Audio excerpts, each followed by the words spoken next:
Hello les Digimoms! Bienvenue sur le podcast des mamans qui osent concrétiser leurs projets pro et qui souhaitent s'aider des réseaux sociaux. Je suis Célie, mompreneur, et comme vous, j'ai dû apprendre à communiquer de façon efficace sur les réseaux. J'ai compris que pour réussir à allier ma vie perso et ma vie pro, utiliser les bonnes méthodes et les bons outils, tout ça dans une organisation bien ficelée, était la solution. Vous souhaitez vous faire connaître et créer votre communauté sur les réseaux sans y perdre trop de temps? Ce podcast va devenir votre allié. Alors, bonne écoute!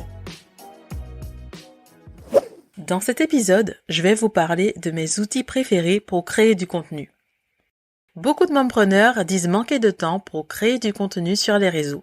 Entre leur activité principale et leur vie de famille, c'est compliqué et du coup, elles baissent souvent les bras.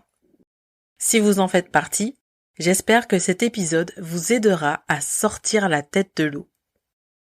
Ce problème peut venir de deux choses. Votre stratégie digitale n'est peut-être pas assez élaborée, ou vous utilisez sûrement trop d'outils. Et c'est compréhensible, parce qu'avec tous les contenus disponibles sur les réseaux sociaux, on peut s'y perdre. Les influenceurs nous partagent leurs tips, leurs outils favoris, des hacks qui n'ont jamais fonctionné pour moi, sincèrement. Mais on ne peut vraiment pas dire que nous manquons de ressources à ce sujet. Ce que la plupart ne dit pas, c'est qu'il faut tester pour apprendre.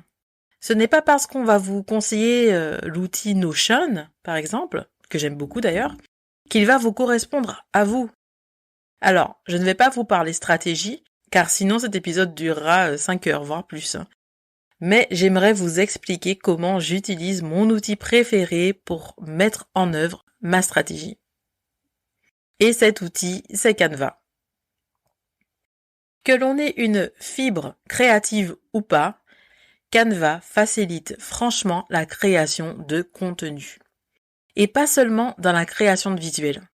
C'est un outil facile à utiliser, intuitif et pas cher, c'est 12 € par mois.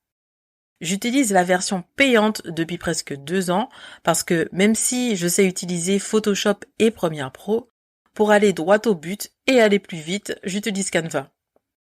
Et ce parce que cet outil est adapté aux réseaux sociaux. Pas besoin d'aller chercher sur Google le format d'un post LinkedIn ou Insta, il suffit de faire son choix dans la plateforme. Ce qui est intéressant également, ce sont les dossiers dans lesquels vous pouvez facilement organiser vos contenus. Et c'est pour moi la fonctionnalité qui va vous faire gagner beaucoup de temps. Les dossiers vont vous servir à classer vos contenus par thématique ou par format. Si vous avez élaboré une stratégie de communication sur les réseaux, vous avez normalement un calendrier éditorial qui en découle, dans lequel sont répertoriés les formats à utiliser ainsi que les thématiques à aborder. Prenons l'exemple de TikTok. C'est mieux de classer les contenus par thématique parce qu'il n'y a pas beaucoup de formats sur TikTok. On ne peut y faire que de la vidéo. Donc, si vous êtes coach en reconversion professionnelle, par exemple, vos thématiques peuvent être la motivation avec des citations ou des punchlines, des histoires personnelles, du partage de méthodes et d'outils. Ce sont des thématiques. Par contre, sur Instagram, il y a beaucoup de formats. Les stories, les reels, les photos, les carousels. Donc, je vous conseillerais plutôt de classer vos contenus par format.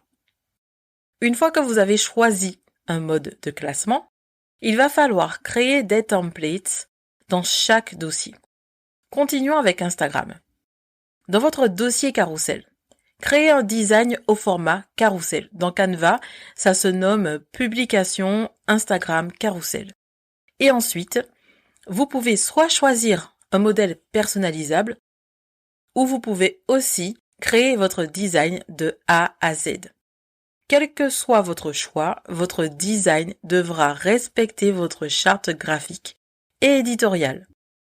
Vous pourrez ensuite dupliquer ce design à chaque fois que vous devrez créer un carrousel.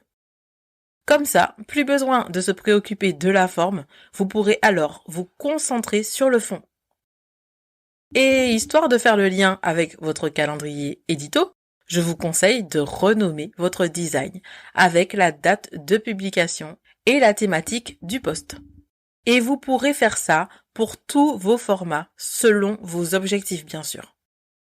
Mais un post, ce n'est pas seulement un visuel. Il ne faut pas oublier la description. Ma petite astuce, c'est d'écrire mes posts directement dans Canva.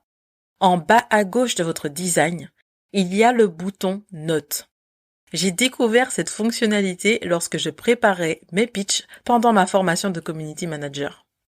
C'est super utile.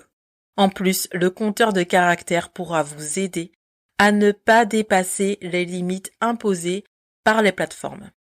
Ajoutez-y des emojis et vos hashtags de niche et il ne restera plus qu'à faire un copier-coller dans votre outil de planification. Pratique, non? Pour résumer, si vous n'aimez pas vous perdre dans tout plein d'outils, de logiciels, de plateformes, je vous conseille 1. De créer votre calendrier sur l'outil de votre choix, celui sur lequel vous vous sentez à l'aise et qui est très facilement accessible, comme un Google Sheet, Trello ou un calendrier Notion. À vous de choisir. 2. De créer et d'organiser les visuels et les textes de vos posts dans Canva en utilisant le classement par dossier. Et 3. De les planifier sur votre outil favori. Nous arrivons à la fin de cet épisode, j'espère qu'il vous a plu. N'hésitez pas à venir m'en parler sur LinkedIn et à me partager vos astuces. La suite au prochain épisode. Ciao!